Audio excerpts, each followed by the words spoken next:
الحمد لله رب العالمين، والعاقبة للمتقين، ولا عدوان إلا على الظالمين، وأفضل الصلاة وأتم التسليم على المبعوث رحمة للعالمين، نبينا ورسولنا وحبيبنا وقرة عيننا محمد صلى الله عليه وعلى آله وصحبه وسلم. أما بعد، أحييكم أيها الأحبة، أيها الإخوة الكرام، بتحية الإسلام. السلام عليكم ورحمة الله وبركاته، تحية أهل الجنة.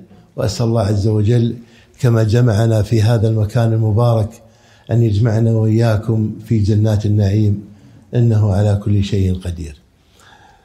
كلامنا اليوم أيها الأحبة هي موعظة لي ولكم في هذه الدنيا المتسارعة.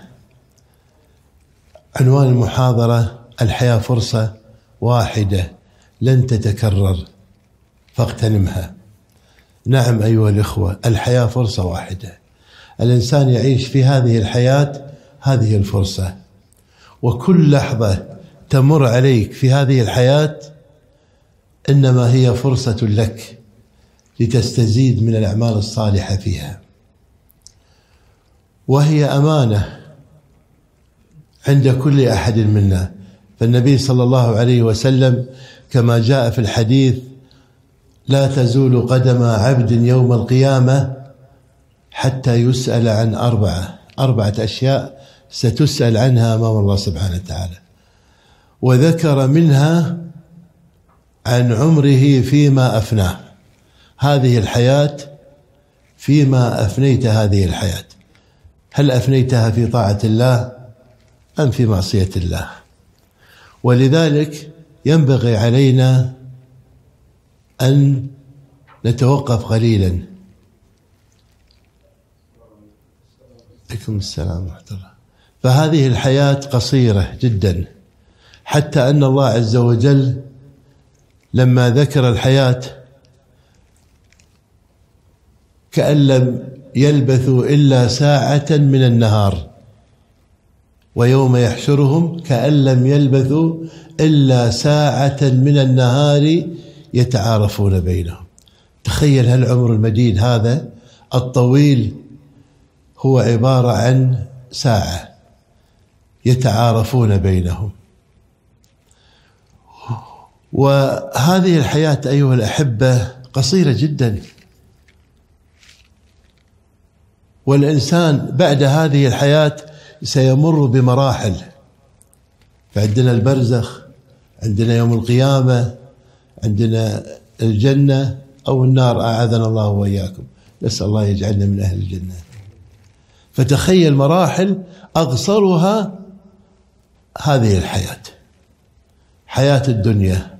أقصر مرحلة تمر عليك هي الدنيا. يعني بعد ما نموت يجينا الموت، يأتينا الموت. تفضل. بس معكم يا جماعة، في سيارة بيضاء سوناتا، اي بس مسكرة عند الجيران. بس معكم. نعم. هذه الحياة مع قصرها أيها الأحبة، مع قصر هذه الحياة، إلا أنها مرحلة تترتب عليها بقية المراحل. يعني بعد الموت راح يكون عندنا البرزخ. النبي صلى الله عليه وسلم متى توفاه الله؟ من قبل 1400 سنة. تخيل 1400 سنة وهو في قبره وفي البرزخ، وغيره من الصحابة رضي الله عنهم. ثم بعد هذا البرزخ 50,000 سنة تنتظرونه، وتدنو هذه الشمس من رؤوس العباد مقدار ميل، كما قال النبي صلى الله عليه وسلم. الإنسان سبحان الله في وقت النهار في الصيف يخرج والشمس كما يقولون بعيدة عنا 50 مليون سنة ضوئية، ومع ذلك يشعر بالحر الشديد، لا بد أن يشغل التكييف ويشغل المراوح. فكيف إذا كانت هذه الشمس فوق رؤوسنا؟ مصيبة. 50,000 سنة كما قال الله عز وجل: في يوم كان مقداره 50,000 سنة. فاصبر صبرا جميلا إنهم يرونه بعيدا ونراه قريبا. ثم بعد ذلك بعد أن يغضى ويفصل بين العباد إما فريق إلى الجنة، نسأل الله يجعلنا وإياكم من أهلها، وفريق إلى النار. يعني القضية ما هي سهلة، ولذلك يعني لو الإنسان يتفكر فيها لابد أن يراجع نفسه، لابد أن يتوقف وقفات طويلة مع نفسه كيف ينجو من هذه المراحل. المشكلة كل المراحل بعد هذه الدنيا مترتبة على هذه الحياة، كل المراحل، إن خيرا فخير وإن شرا فشر. ولذلك أيها الإخوة هناك عدة محاور لابد أن ننتبه لها وأن نجعلها دائما نصب أعيننا. هذه المحاور، المحور الأول من هذه المحاور ترتيب الأولويات في الأعمال الصالحة. احفظوا هذا، ترتيب الأولويات في الأعمال الصالحة. المحور الثاني إيقاف الهدر من الحسنات. المحور الثالث المسارعة في الخيرات. نعرج على هذه المحاور يعني بشيء من الاختصار. المحور الأول أيها الأحبة هو ترتيب الأولويات في الأعمال الصالحة. كما تعلمون أن العمر قصير والحياة قصيرة والموت لا تدري قد يفجعك، هل سندرك الغد ولا ما ندرك الله أعلم، هل سنعيش إلى بعد ساعة أو أقل من ذلك أو أكثر، الله أعلم. فلذلك ينبغي علينا أن نرتب الأولويات. تقعد مع نفسك، تجيب لك ورقة وقلم وتقعد تكتب. هناك أعمال صالحة أجورها عظيمة، لأن أنت ما في وقت عندك، والوقت متسارع، وكما ترون أيام الدنيا متسارعة. تصعد المنبر يقول وي أمامنا أسبوع كامل، فتغمض عين تفتح عين ولا أنت قاعد صاعد الأسبوع اللي بعده واللي بعده واللي بعده، وتمر سنة وسنتين و10 و20 و50. سبحان الله، بسرعة الأيام متسارعة، والموت ممكن يفجئك في أي لحظة، في أي لحظة ممكن يأتيك الموت. طيب أتاك الموت وأنت ما أنت مستعد، مصيبة عظيمة. الله عز وجل يقول وأصابتكم مصيبة الموت. ولذلك لابد أن ترتب أولوياتك. ما دام أنت في الدنيا حي ترزق ومد الله عز وجل في عمرك إلى الآن، لابد أن ترتب أولوياتك، فتبحث عن الأعمال الصالحة اللي يكون فيها أجورها عظيمة عند الله تبارك وتعالى وترفعك درجات في الجنة. وهناك أعمال أخرى قد تكون أجورها قليلة، لكن ركز على الأعمال اللي أجورها كثيرة. من هذه الأعمال الصلوات مثلا، أو خلينا نقول أركان الإسلام مثلا، كالصلاة، كالشهادتين، التوحيد. أهم شيء تتعلمه في هذه الحياة التوحيد، لأن كلمة لا إله إلا الله إذا تعلمتها وعرفت معناها ومدلولها قد تكون سبب في دخولك الجنة. لا إله إلا الله، كلمة التوحيد. فلذلك الشهادتين أحرص عليهما وتعلمهما، واعرف ماذا تعني هذه الشهادتين، واحرص على لا إله إلا الله، فإنها أفضل الحسنات. هذا الشيء الأول. الشيء الثاني يا أخواني الفرائض، أحرص عليها. الفرائض تكون عندي خط أحمر. الصلاة بمجرد أن يقول الله أكبر أترك كل شيء بيدي، لأن الله عز وجل أكبر من كل شيء. أترك كل شيء وأذهب إلى المسجد وأصلي. ثم بعد ذلك النوافل. هذه النوافل أيها الأحبة تكمل النقص الحاصل في الصلوات. يعني يوم القيامة لما تأتي صلاتك ناقصة عند الله عز وجل، يقول الله عز وجل الملائكة انظر إلى عبدي هذا هل له من تطوع؟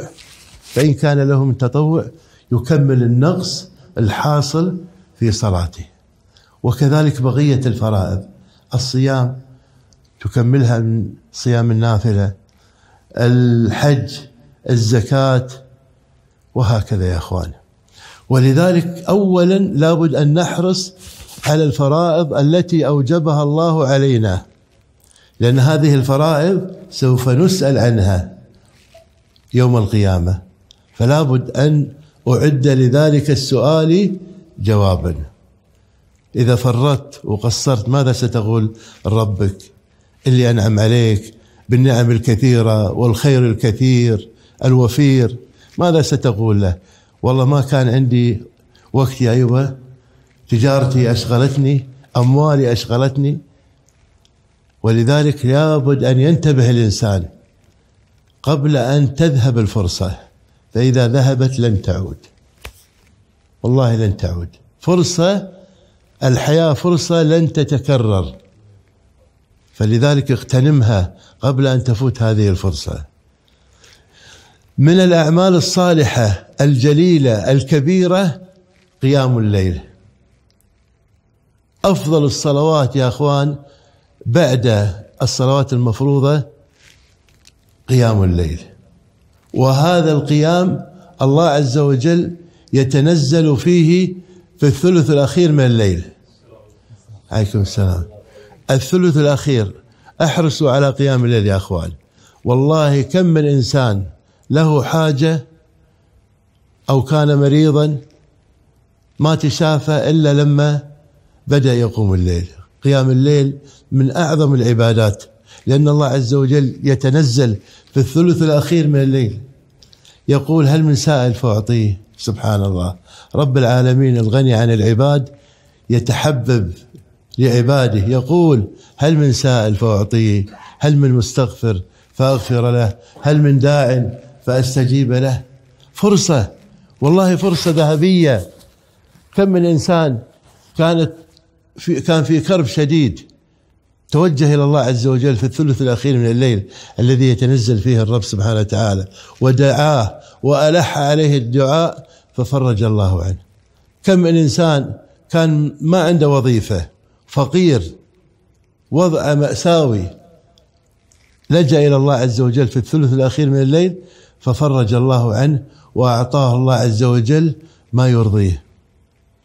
فأنت إذا كانت عندك مشكلة أو كان عندك مرض أو عندك هم أو شيء، توجه إلى الله عز وجل في الثلث الأخير من الليل.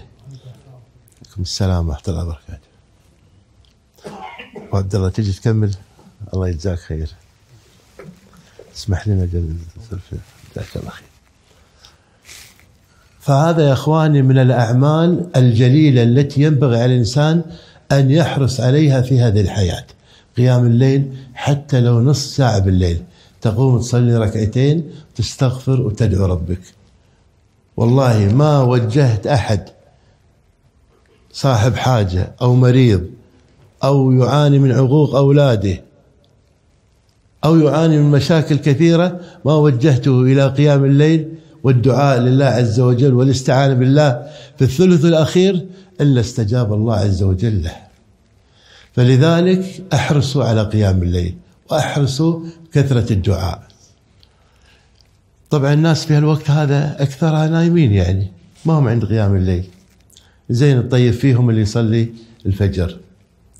طيب هذا من الأشياء التي ينبغي علينا أن نحرص عليها، أركان الواجبات، السنن الراتبة، ثم بعد ذلك هناك عبادات يسيرة وسهلة ينبغي الإنسان أن يحرص عليها. من هذه العبادات الذكر، وأعظم الذكر هو القرآن الكريم. هذا القرآن يا أخواني ينبغي لكل أحد فينا أن يكون له ورد يومي من القرآن، فلا أقل، ما نقول صفحة، فلا أقل من صفحتين، حتى لو صفحتين أحسن ما تهجره. لأن النبي صلى الله عليه وسلم يوم القيامة سيشكو قومه لربه، وقال الرسول يا رب إن قومي اتخذوا هذا القرآن مهجورا. فالقرآن بين أيدينا، لماذا لا يكون لنا ورد من القرآن؟ لماذا لا يكون لنا ورد من القرآن نقرأ؟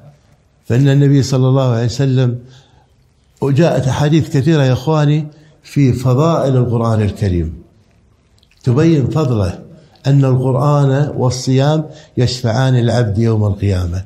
يقول الصيام: ربي منعته الطعام في النهار، ويقول القرآن: منعته النوم بالليل فشفعني فيه فيشفعان فيه. فيحرص الإنسان يا أخواني على شنو؟ على القرآن، يجعل له ورد يومي من القرآن، حتى لو جزء، لا أقل من جزء، ولا يتكاسل عن ذلك، ويغلق هذا الجهاز ويقرأ القرآن. هذا من أفضل الذكر لله عز وجل، بل من أعظم مصادر الدخل للحسنات. يعني تخيل لما تقعد ربع ساعة أو 10 دقائق تقرأ القرآن، ممكن تكون تدخل في ميزان حسناتك 1,000,000 حسنة. فأجر عظيم، ليش نفوته فيها؟ الحياة الأيام متسارعة، فنحرص على يكون لنا ورد ومصدر دخل للحسنات يومي. بعد ذلك الأذكار، نحرص على أذكار الصباح، أذكار المساء، تحمينا هذه الأذكار من شر كل حاسد إذا حسد. ونحرص على أذكار بعد الصلاة، ونحرص على أذكار النوم، ونحرص على الأذكار التي أجورها عظيمة عند الله سبحانه وتعالى. من هذه الأذكار يقول النبي صلى الله عليه وسلم: كلمتان خفيفتان على اللسان ثقيلتان في الميزان حبيبتان إلى الرحمن سبحان الله وبحمده سبحان الله العظيم. تخيل لما تأتي يوم القيامة وإذا جبال من الحسنات من هذه الأذكار، كيف ستكون منزلتك عند الله تبارك وتعالى؟ أهني فعلا يكون حسبتها صح، اغتنمت هذه الحياة الدنيا وملأت صحيفة حسناتك بالحسنات الكثيرة. كذلك حديث النبي صلى الله عليه وسلم يقول: لئن أقول سبحان الله والحمد لله ولا إله إلا الله والله أكبر أحب إلي مما طلعت عليه الشمس. أجر وثواب عظيم يا أخواني، وسهل والله، ما يأخذ منك وقت، شيء بسيط. يقول النبي صلى الله عليه وسلم: من قال سبحان الله وبحمده 100 مرة غرست، من قال سبحان الله العظيم سبحان الله وبحمده غفرت خطاياه ولو كانت مثل زبد البحر. فلذلك يا أخواني نغتنم الحياة. فمن الأعمال الصالحة هو الذكر، وأعظمها القرآن. نحرص على هذه الأعمال الصالحة. كذلك من الأعمال الصالحة التي تقرب العبد إلى الله عز وجل حسن الخلق. وحسن الخلق من أعظم الأعمال التي يتغرب فيها العبد إلى الله عز وجل. إيش معنى حسن الخلق؟ حسن الخلق هو كف الأذى، تكف أذاك عن الناس بالقول وبالفعل، وبذل الندى يعني تقوم وتعين الناس بنفسك ومالك وجاهك، وبشاشة الوجه. يعني سهل جدا، لكن يحتاج إلى تدريب، خاصة احنا في دنيا الناس اليوم الله المستعان، سوء الخلق كثير بين الناس. ولذلك الإنسان يتعبد الله عز وجل، يجعل حسن الخلق عبادة يتغرب فيها إلى الله عز وجل. ولذلك قال النبي صلى الله عليه وسلم: وأنا زعيم بيت في أعلى الجنة. لمن يا رسول الله؟ قال: لمن حسن خلقه. فيحرص الإنسان على حسن الخلق. وكذلك جاء في الحديث إن الرجل لا يبلغ بحسن خلقه درجة الصائم القائم، يعني صائم النهار وقائم الليل. وكذلك لما سئل النبي صلى الله عليه وسلم عن أكثر ما يدخل الناس الجنة، قال: تقوى الله وحسن الخلق. قالوا: تقوى الله حسن خلق مع الله، وحسن الخلق مع الناس. ولذلك يا أخواني أعمال بسيطة جليلة، لكن عند الله تبارك وتعالى كبيرة. لذلك يعني لابد أن نغتنم هذه الحياة الدنيا بهذه الأعمال الجليلة الجميلة. كذلك أيها الأحبة من الأعمال هذه الصلح بين الناس، لأن تدرون بعض الناس أحيانا تحصل بينه وبين أخيه أو زوجته أو والدينه أو أرحامه قطيعة، فعندما تتدخل للصلح ترى هذا عمل جليل قل من الناس من يفطن إليه. يعني النبي صلى الله عليه وسلم الله عز وجل إيش يقول؟ لا خير في كثير من نجواهم إلا من أمر بصدقة أو معروف أو إصلاح بين الناس. إصلاح بين الناس، ومن يفعل ذلك ابتغاء مرضات الله فسوف نؤتيه أجرا عظيما.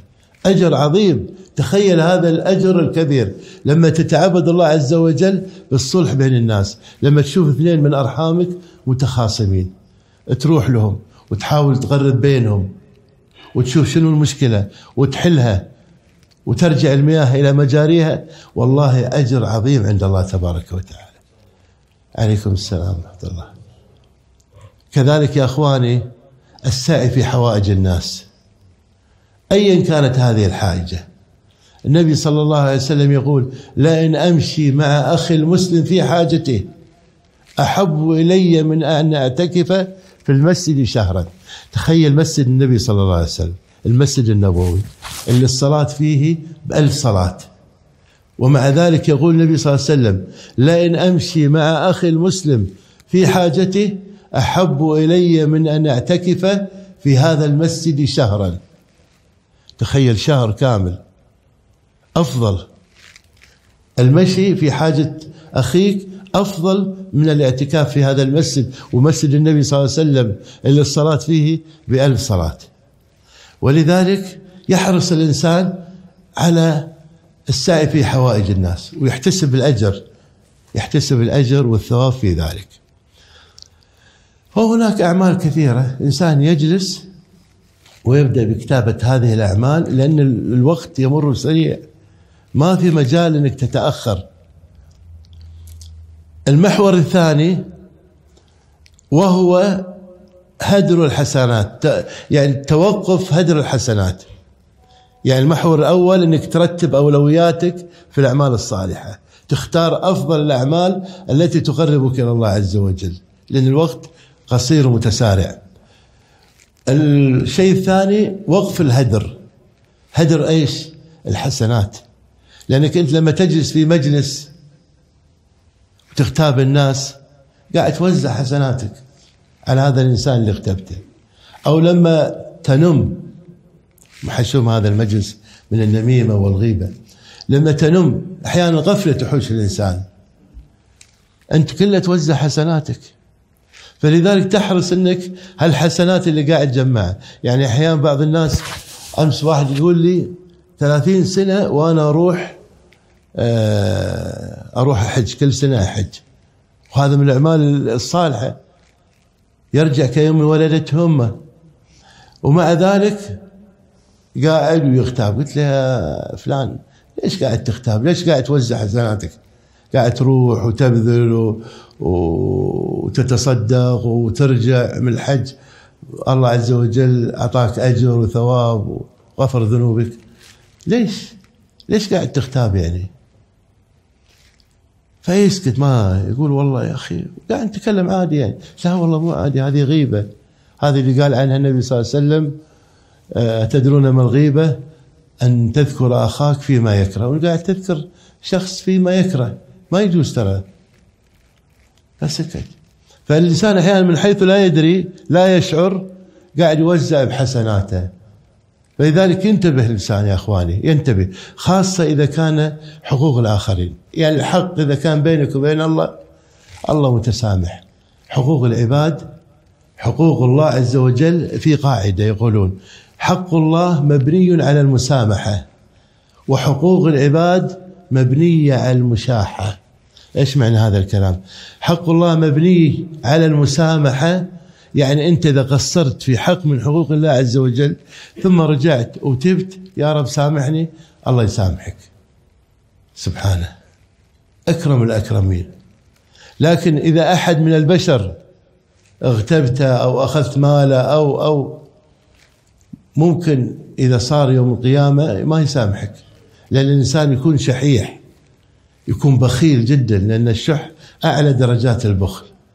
ولذلك يحرص الإنسان يا أخواني أن ما تكون للبشر حقوق عليه. يأتي يوم القيامة ملايين الحسنات، ثم يأتي ولا الناس طوابير قدامه.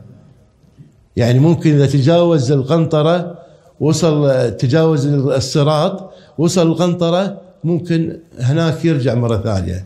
ليش؟ لأن مصايب تنتظره قدام من حقوق الناس وأكل أموال الناس وكذا. فلذلك الإنسان لابد أن يحافظ على هذه الحسنات. آخر شيء يا أخواني، الإنسان بالخير دائما يسارع لا يتأخر. كم ضيعت الأماني من فرص القرب من الله عز وجل.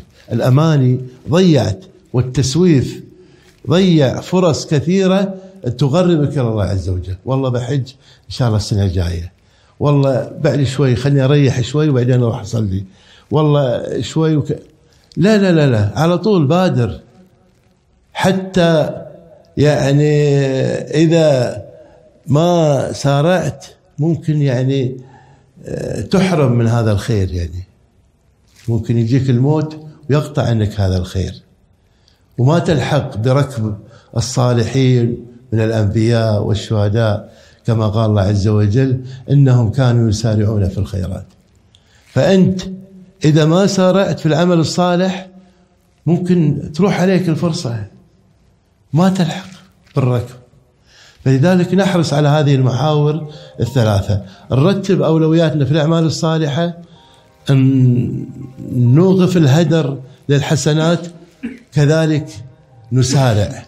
ولذلك الإنسان في قبره يمد له مد بصره، يفسح له في قبره حتى يأتيه رجل في قبره، لما يكون في قبره يقول أبشر بما يسرك، أبشر برضوان من الله وجنات النعيم المقيم، هذا يومك الذي توعد. قال من أنت؟ فوجهك الوجه يجيء بالخير، بشرك الله. قال أنا عملك الصالح. يعني تخيل عملك الصالح اللي تسويه في الدنيا، سبحان الله، يأتيك على صورة رجل حسن الوجه حسن الثياب طيب الريح، ويقول لك في قبرك أبشر بالذي يسرك. ما تحب تسمعون يا أخواني؟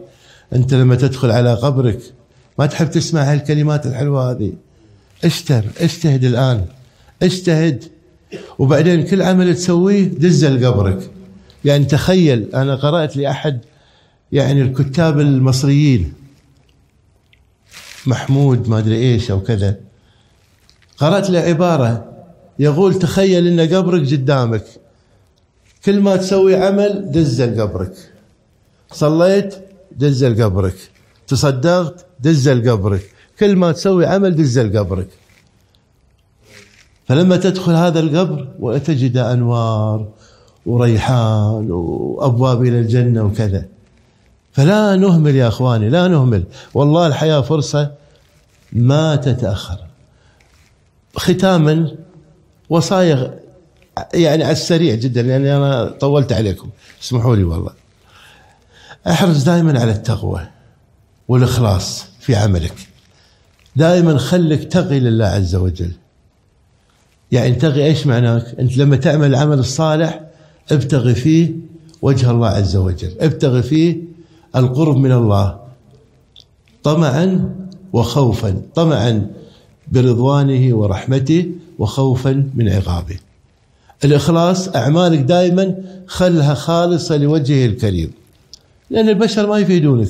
لو أنك يعني نافقت أو أظهرت عملك أو كذا ماذا تستفيد؟ ويقولون أن رجل، هذه قصة، يقول أن رجل كان يقرأ في سورة طه، فلما نام بالليل أتاه آت وإذا بالسورة كل حرف عليه 10 حسنات. فلما وصل إلى آية من الآيات ما وجد عليها حسنات، فسأل قال لماذا ما في حسنات على هذه الآية. قال لأنك لما وصلت إليها دخل عليك فلان وفلان فرفعت صوتك فيها، رأيت فيها فذهب أجرك. ولذلك يا أخواني احرصوا دائما أي عمل تسويه، خليك خبيئة بينك وبين الله، احرص دائما أن يكون عملك خالص لوجه الله، فاحرص على التقوى، احرص على الإخلاص. كذلك احرص على التوبة، احرص على المحاسبة، محاسبة نفسك. التوبة بمعنى إيش؟ يعني كل ما وقعت بالذنب، وكل بني آدم خطاء، لا تظن أن المتقين ما يقعون بالذنوب، والله يقعون. والنبي صلى الله عليه وسلم قال كل بني آدم خطاء وخير الخطائين التوابون. لو لم تذنبوا لذهب الله بكم وأتى بقوم يذنبون فيستغفرون فيغفر الله لهم. فلذلك أحرص إذا وقعت بالذنب استغفر وتوب، وإذا استطعت أن تتوضأ وتصلي ركعتين وتتصدق فهذا أفضل. فلذلك احرص يا أخواني دائما على التوبة، خلي التوبة دائما ببالك، مهما أغوتك نفسك وأغواك الشيطان وجرك إلى المعصية وأوقعك فيها، احرص دائما على أنك تستغفر وتتوب، فإن الله غفور رحيم. الله عز وجل الغني عن عباده، والله يا أخواني يفرح فرح شديد إذا تبت. يعني تخيل أنك أنت تكون سبب في فرح الله لما تقول يا رب أني أذنبت فإني أستغفرك فإنه لا يغفر الذنوب إلا أنت، كم سيفرح الله عز وجل، فتكون سبب في فرح الله عز وجل. فلذلك إذا وقعت بذنب مهما كان هذا الذنب، حتى لو كان شرك، استغفر وتوب، إن الله لا يغفر أن يشرك به، لكن الإنسان إذا استغفر وتاب فإن الله يغفر له. آخر شيء وهو أن الإنسان يا أخواني يحرص على المحاسبة، دائما يحاسب نفسه، يجعل له خطة عمل يومية من الصبح من الفجر إلى قيام الليل، يحرص عليها، يضع ما هي الأمور المهمة التي ينبغي عليها أن يحرص عليها، فإنه قد خف الحساب يوم القيامة على من حاسب نفسه في الدنيا. حاسبوا أنفسكم قبل أن تحاسبوا أنفسكم. فلذلك يا أخواني الدنيا فرصة، والله فرصة. أكبر خسارة أنك تطلع من هذه الدنيا مفلس ما عندك شيء.